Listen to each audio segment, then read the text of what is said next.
Assalamualaikum warahmatullahi wabarakatuh. Sedikit saya ingin mengajak merenungkan tema yang berkaitan dengan bekal dakwah atau bekalan para dai. Jadi sama-sama kita pahami ya, bahwa di antara cara kita untuk menjaga diri kita supaya berada dalam jalan yang senantiasa diridhoi oleh Allah, maka sebagaimana Rasulullah SAW contohkan kepada kita, ya, dakwah itu sebagai jalan hidup kita. Rasulullah mencontohkan kita, beliau mengambil dakwah sebagai jalan hidupnya, dan insya Allah dengan itu, ya, kita selalu dalam koridor dakwah, dalam koridor kebaikan. Kalau itu kita lakukan sampai akhir hayat kita, maka insya Allah itu menghantarkan kita untuk mendapatkan, menjemput ya ridho Allah Subhanahu wa Ta'ala. Nah, tetapi saudara-saudariku sekalian yang dirahmati Allah, berbicara tentang berjalan di jalan dakwah, tentu kita menyadari bahwa tidak selalu mudah. Ya. Baik tantangannya ringan mau tantangannya berat. Karena ada banyak faktor yang harus terlibat dalam menghantarkan kita untuk bisa konsisten di jalan dakwah itu. Ya, oleh karena itu maka Allah Subhanahu wa Ta'ala dan Rasulnya mengingatkan kepada kita akan bingkai dalam kita menjalani aktivitas di jalan dakwah ini. Ya, sama-sama kita pahami di antara bingkainya itu yang pertama adalah bahwa dakwah ini harus kita jalani dengan cara apa? Dibangun dan dilakukan ya, dengan komunitas. Komunitasnya bahkan komunitas yang ya, lebih baik daripada yang lain. Ya. Sebagaimana Allah firmankan dalam surat Al-Imran ya. A'udzubillahi minasyaitonirrajim. Kuntu khaira ummatin ukhrijat linnas ta'muruna bil ma'ruf wa tanhauna 'anil munkar. Yani hendaklah ada di antara kita ya, khaira ummat. Ya, umat yang unggul, umat yang baik. Ya. Artinya apa? Untuk kemudian menjadi orang-orang yang ta'muruna bil ma'ruf wa tanhauna 'anil munkar ya. Ukhrijat linnas ta'muruna bil ma'ruf wa tanhauna 'anil munkar itu memerlukan komunitas yang unggul.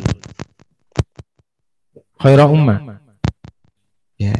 Dan pada saat yang sama, khairul ummah itu diantara cirinya adalah ya, ukhrijat linnas ta'muruna bil ma'ruf wa tanhauna 'anil munkar. Ya, dibangun di atas bingkai ya, komunitas yang baik. Nah, untuk itu maka ya, kita harus ambil sebuah pelajaran. Ya, kita tidak mungkin nih konsisten dalam perjalanan dakwah ini ketika kita tidak berada dalam komunitas yang unggul ini. Gitu. Karena dakwah ini tidak ringan. Kita bisa apa namanya lihat bagaimana ya, Allah Subhanahu wa Ta'ala menggambarkan kepada kita di dalam firman-firmannya di dalam Al-Quran itu betapa tidak ada aktivis dakwah atau tidak ada agenda dakwah kecuali selalu saja ada tantangannya, dan tantangannya itu tidak ringan. Ya. Nabi Ibrahim alaihissalam ya, harus berhadapan dengan Raja Namrud ya, yang beliau mengalami ujian yang luar biasa berat ya. Sampai pada tingkatan dilemparkan, dibakar ya, dilemparkan ke dalam api. Itu Nabi Ibrahim. Nabi Musa alaihissalam juga harus berhadapan dengan Fir'aun ya, raja yang sudah terkenal kezalimannya ya, yang mengklaim bahkan dirinya sebagai Tuhan ya. Apa yang dia lakukan? Memburu Nabi Musa alaihissalam dan para pengikutnya, yang akhirnya berujung Allah menenggelamkan ya, Fir'aun dan pasukannya ke dalam lautan. Begitu juga Nabi Isa Ya, kita tahu bahwa beliau harus menghadapi ancaman ya, pembunuhan Raja Herodes ya. Raja siapa? Herodes ya. Akhirnya Allah SWT selamatkan beliau dengan mengangkat beliau ke langit. Begitupun Rasulullah Muhammad SAW tidak sepi dari tantangan-tantangan dakwah. Maka ya, karakter dakwah yang selalu berhadapan dengan tantangan itu tidak mungkin dihadapi oleh orang yang biasa-biasa saja. Ya, tidak mungkin orang yang kemudian biasa-biasa saja itu bisa konsisten dalam menapaki jalan dakwah yang begitu banyak ragam tantangannya. Tetapi kan kita ini bukan malaikat. Ya. Kita ini bukan malaikat, tidak mungkin bisa menghadapi dakwah itu dengan sendiri. Seperti itulah Allah contohkan di dalam Al-Quran. Ya, kisah para nabi itu selalu ada pengikutnya. Ya. Selalu ada komunitas yang mengitarinya. Ya.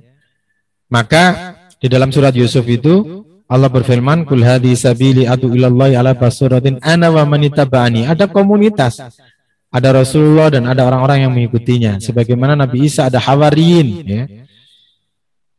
Nah, oleh karenanya maka menjadi penting untuk kita sadari bahwa kita perlu hadir dalam sebuah komunitas yang unggul.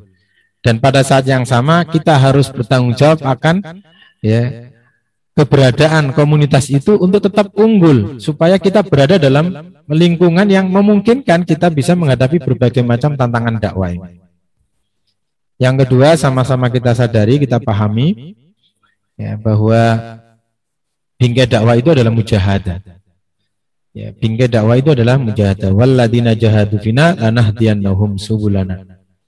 Ya, tidak bisa tidak. Ya, dakwah ini harus kita lakukan dengan bersungguh-sungguh, dan mujahadah di sini bukan dalam makna sungguh-sungguh sekedarnya saja, gitu. Tapi sungguh-sungguhnya itu yang dimaksud mujahadah itu adalah mengeksplorasi seluruh potensi yang kita miliki untuk dikontribusikan. Makanya tidak ada kata mujahadah kalau di situ tidak ada di dalamnya adalah tadhiyah, pengorbanan. Ya, kita lihat seluruh kisah para nabi ya, dan juga Rasulullah Muhammad SAW itu mujahadahnya sampai meninggalkan kepentingannya. Nah, ini korelatif. Mujahadah dengan hasil capaian dakwah itu korelatif. In tansurullaha yansurkum walladzina jahadu fina lanahdiyannahum subulana. In tansurullah yansurkum. Jika kalian menolong agama Allah, Allah akan menolong kalian. Ya. Kesungguhan kita menolong agama Allah itu akan menjadi kunci dari keberhasilan kita mendapatkan pertolongan Allah. Ya. Kesungguhan kita dalam menjalankan seluruh agenda dakwah itu juga menjadi kunci Allah akan mempertemukan kita kepada jalan-jalannya. Jadi bingkainya mujahadah. Jadi jangan sampai kita berpikir nggak mujahadah lalu bertemu dengan keberhasilan, itu menyalahi sunnatullah. Seperti kata film manjada wajada. Meskipun kita sadar bahwa Allah itu berkuasa memenangkan siapapun, ya, meskipun orang-orang yang melakukannya itu tidak sungguh-sungguh, Allah Maha Kuasa. Tapi sunnatullahnya, ya, kemenangan dan pertolongan Allah itu harus kita jemput dengan bingkai kerja yang bersungguh-sungguh, mujahadah. Dan yang berikutnya sama-sama kita pahami bahwa dakwah ini harus kita lakukan dalam bingkai berjamaah. Berjamaah itu satu sama lain menjadi satu kesatuan yang utuh, ya, kal jasadul wahid, seperti badan. Ya, tangan itu bergerak kalau diperintahkan oleh otaknya, ya. Kan gitu. Ya, tangan itu kemudian kadang-kadang melakukan refleks seolah-olah tanpa kendali dari otak. Ketika apa? Ketika dia melihat sesuatu yang kemudian memang harus membuat dia bergerak. Artinya apa? Itu mas'uliyah yang besar. Jadi ketika organ dakwah ini, jamaah dakwah ini, organisasi dakwah ini, setiap individunya itu memiliki mas'uliyah atau tanggung jawab yang luar biasa, maka akan mungkin memunculkan refleks-refleks yang memang harus dilakukan. Jangan sampai kemudian tangan ini nggak bisa melakukan refleks, ya. Ketika tiba-tiba ada sesuatu yang membahayakan, itu masih nunggu perintah dari otak, gitu. Ya, refleksnya nggak ada. Nah, itu gambaran ya bahwa dalam berjamaahnya kurang kokoh. Nah, padahal dakwah ini harus berjamaah. Dan berjamaah itu adalah ya setiap siapapun yang terlibat di sini merasakan dalam pikiran dan hatinya satu tubuh, gitu. Kal jasadul wahid. Kita tidak hanya berhadapan dengan tantangan di luar dakwah. Ya, ada juga yang kemudian bersifat hambatan yang itu munculnya itu dari diri kita.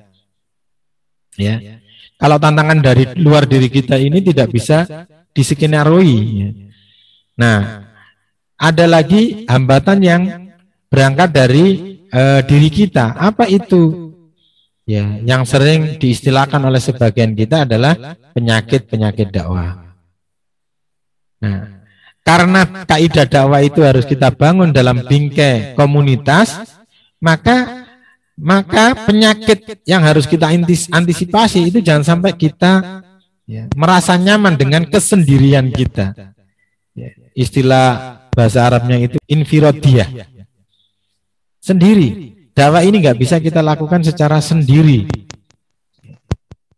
Nah, orang-orang yang cenderung sendiri itu ketika dia merasakan nikmatnya kesendirian. Ya. Nah, kalau kita sudah mulai merasakan nikmatnya kesendirian kita, hati-hati. Itu nanti kita akan berhadapan dengan sulitnya kita masuk dalam bingkai berkomunitas dalam berdakwah itu, karena senangnya sendiri, gitu. Ya. Nah, penting untuk kita sadari kesendirian itu, ya, kesendirian dalam berpikir, kesendirian dalam hati, kesendirian dalam beramal, ya, itu akan menghadirkan kelemahan. Karena hakikat manusia itu adalah lemah, ya. Kana dha'ifa. Sesungguhnya manusia itu adalah lemah, ya. Nah, maka di antara hambatan dakwah itu adalah penyakit yang ada dalam diri kita. Yang pertama itu adalah infirodiyah, senang menyendiri. Ini akan menghadirkan dhaful ma'nawiyah, lemah secara mentalitas, ya.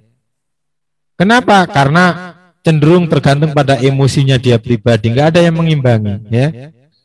Lalu kemudian biasanya, ya, kalau infirodiyah itu akhirnya juga mencari cenderung paternalistik. Jadi dia akan mengikuti orang yang ia sukai saja, ya, karena dia bingkainya sendiri, pribadinya saja.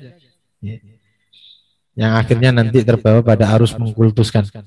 Yang ketiga itu misalnya ya merasa hebat, gitu, merasa hebat dengan dirinya, ya.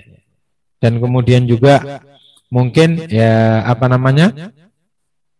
intikosia, bahkan meremehkan orang lain karena saya kerjakan sendiri bisa, nggak perlu orang lain dan sebagainya.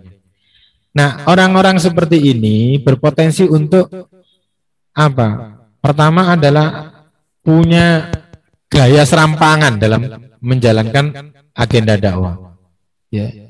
Lalu figuritas, ya, kalau diperintah oleh orang tertentu saja dia bisa, ya.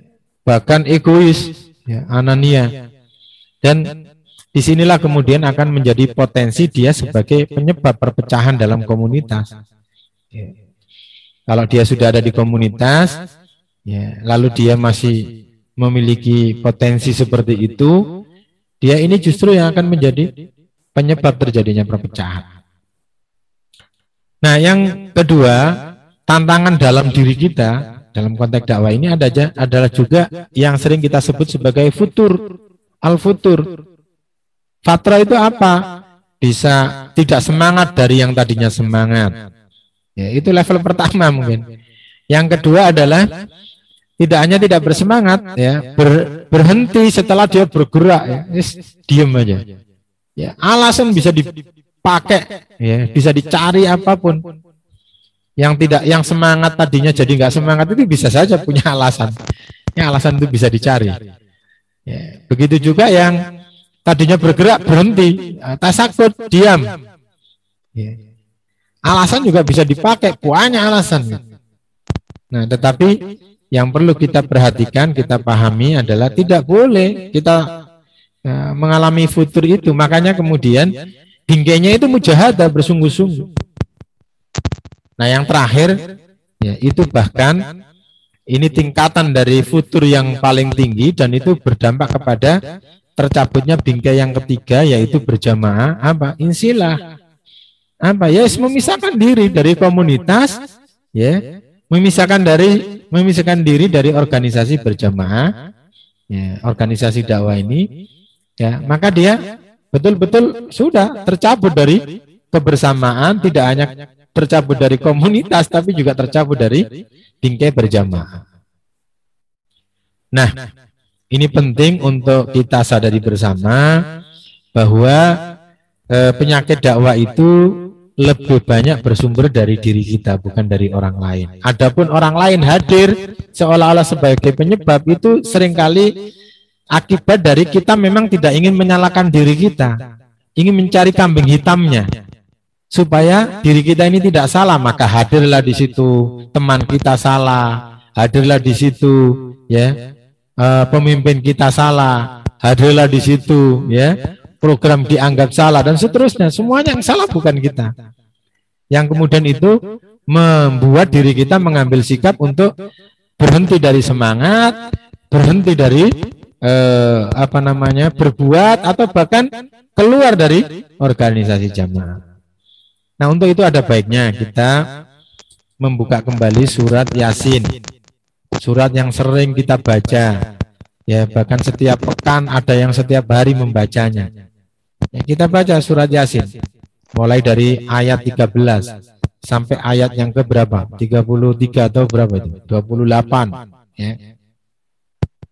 Itu kita digambarkan oleh Allah Subhanahu wa taala tentang bagaimana perjuangan para pendahulu kita, termasuk para sahabat, para nabi dan rasul, ya, yang semuanya termasuk juga para pelaku dakwah yang di situ juga digambarkan, ada di tafsir itu yang melakukan itu ya, bukanlah nabi yang terkenal, tetapi semuanya melakukan itu dakwah, menghadapi semua tantangan, ya, bahkan berdakwah tanpa harus memiliki jabatan. Kenapa? Karena dakwah itu adalah panggilan tugas individu sebenarnya, meskipun bingkai kerjanya itu akan menjadi lebih baik sesuai dengan sunnatullah dan sunnah rasulnya itu dilakukan secara berjamaah. Tapi sejatinya itu adalah panggilan individu. Ya, kenapa? Karena dakwah itu adalah ekspresi dari keimanan. Kata Rasulullah SAW, ya, mengingatkan kepada kita, marra'a minkum mungkaron falyughayyir biyadihi. Siapa yang melihat kemungkaran maka dia harus merubah. Esensi dakwah itu taghyir, merubah yang baik menjadi lebih baik, yang belum baik menjadi baik, yang tidak baik menjadi baik. Nah, maka kalau ini sudah ada sesuatu yang baik, apakah kita diam? Bukan, kita harus merubahnya menjadi lebih baik. Kalau ini ada yang kurang baik lah, malah ketika kurang baik harus kita rubah menjadi baik. Ini salah, malah harus dibetulkan dan seterusnya. Nah, maka itu kemudian kita harus melakukan perubahan dengan cara ya, mengubahnya dengan tangan. Falyughayyir biyadi, fa illam yastati, kalau tidak mampu fa bilisani, dengan lisan. Fa illam yastati fa biqalbi, kalau tidak mampu dengan hati. Kata Rasulullah, wa dzalika adaful iman au kama qala. Dan kalau sudah dengan hati itu adalah lemah-lemahnya iman. Artinya apa? Artinya bahwa tanggung jawab dakwah itu adalah ekspresi dari keimanan dalam hati kita. Itu adalah tanggung jawab individual terhadap Allah. Meskipun nanti dalam pelaksanaannya harus kita bingkai dengan cara berjamaah. Selanjutnya nanti kita bisa bahas materi kita, yakni contoh-contoh dakwah para nabi dan rasul yang digambarkan di dalam surat Yasin itu. Insya Allah itu semoga bermanfaat. Walafu minkum. Assalamualaikum warahmatullahi wabarakatuh.